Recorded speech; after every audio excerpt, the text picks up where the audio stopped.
Hello, I'm making this video to update people on the Schwam-Cave, the status of the Schwam-Cave, which is currently finished, finally, and I'm really happy about that because it took me a lot of time and a lot of money to finish up this room.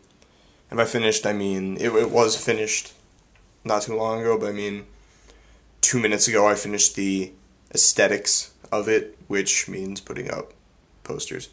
But yeah, I'm going to give you guys a tour. For the 4 people that decide to take 4 minutes out of their day to watch this, I'm going to show you guys the Schwam-Cave, which I'm very proud of. First of all, something that hasn't really changed as far as I remember is the couch and the mini fridge, which I remember being very happy about, that I had a couch and a mini fridge, but it's gone so much farther than that now. There's so much more now. I moved the keyboard over here, which was on the other side of the room before. You know, it just fit better there. It's not something I use all the time. It's not something anyone really uses all the time in my house. So I just kind of put it a little bit out of the way, but still usable. I also threw a John Lennon poster right over it. I kind of made this wall the Beatles wall. I have my Yellow Submarine poster, my John Lennon. I have this, which is really cool. I got it at Beatlefest last year, and I couldn't find a place to put it till now. It says, "The Beatles Story, the rise to fame of the world's best pop band." And what it is, it's basically like a tree of, I don't even know what you call it, like, it's kind of like what a family tree, but you know, not really. It's more of a timeline of the Beatles from the beginning, you know, when they were born, when everyone related to them was born. It really goes in depth. And it just goes all the way till the end. I just think it's really cool. I've not been able to read all of it yet because it's a lot of reading. Got myself a fancy mic stand, bunch of XLR cables on here. And the Marshall I moved over here. I don't really remember where it was before, but yeah, now it's here, right in the middle of the room, so when you first come in you see it, and it's very nice. Really big deal that one of the things I just finished now was hanging up these. And it's great because now they're out of the way. Before they were on this side of the room. Over here they were where Basner's bass amp is now. I don't know why this thing's here. I guess I'm just going to move it here. I was kind of just moving stuff around because I just finished this. Yeah, all the guitars were over here. And everything was just hanging. Everything was ugly. But now it's all there. The ukulele's on the wall there, which is, I love it. It's just right over the desk, sitting there, you're stressing out and just grab it and like uke out. I put up a Hendrix poster right there. Got some Gregorian chant there. I've had that for a long time. This is still all the same, except for this. Except for this was filled with a bunch of old VHSs, which are awesome, and we still have it. I didn't get rid of any because they're all awesome. But instead I filled it up with some of my vinyl collection. This is all the Beatles shelf, and this is just everything else. All these music books, the N64, which is like the most important part of the room as far as I'm concerned, and more Beatles crap. Threw up a Metallica poster there, Zeppelin poster there. It's really all the obligatory artists posters to have on the wall, just Beatles, Hendrix, Metallica, and Zeppelin. And now the most important part of the room. Actually, no, first I'll show the microphones I got. I got the SM57 by Shure. This is like a must-have. And I have the AKG D112.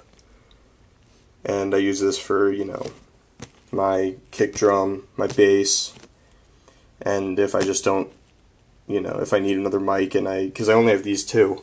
Because my interface, my Inbox 2 Pro, it only holds 2 XLR ports. I really just use the SM57 for all my instruments. This is like my go-to, and this is like the auxiliary kind of.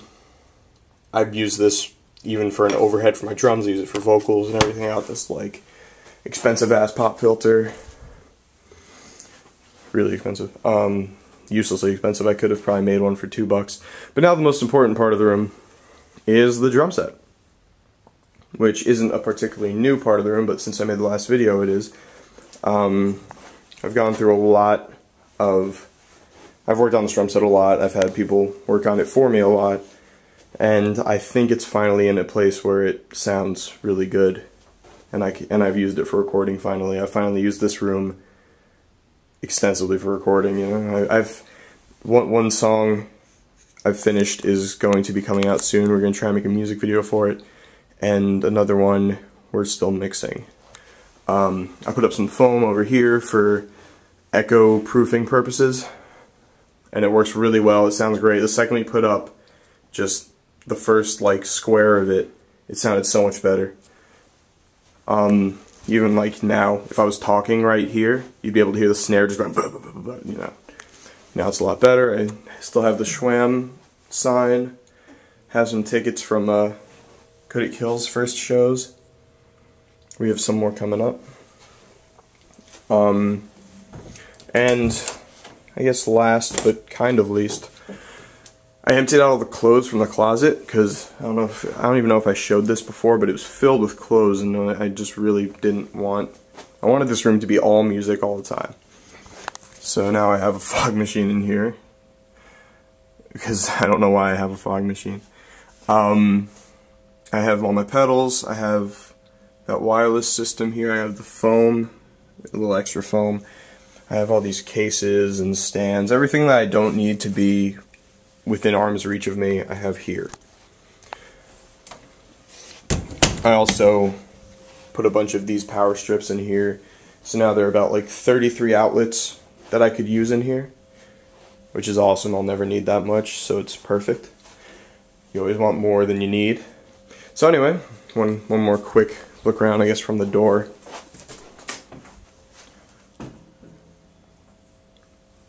I also keep that amp over there because I plug my iPod in and I just crank it and I just play drums to it, and that's how I practice. I have a fan there too.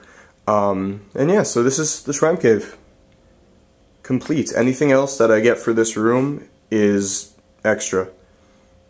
So everything necessary is currently in this room, and that makes me very happy because I spent a lot of time and a lot of money on this room. And yeah, that's about it. So anyone who decides to watch this, which is probably Basner or probably anyone in my band, or anyone in either of my bands, yeah, thanks for watching it. I will end it by these guitars because I'm really happy about this. This is my favorite part of the room right here. Alright, bye.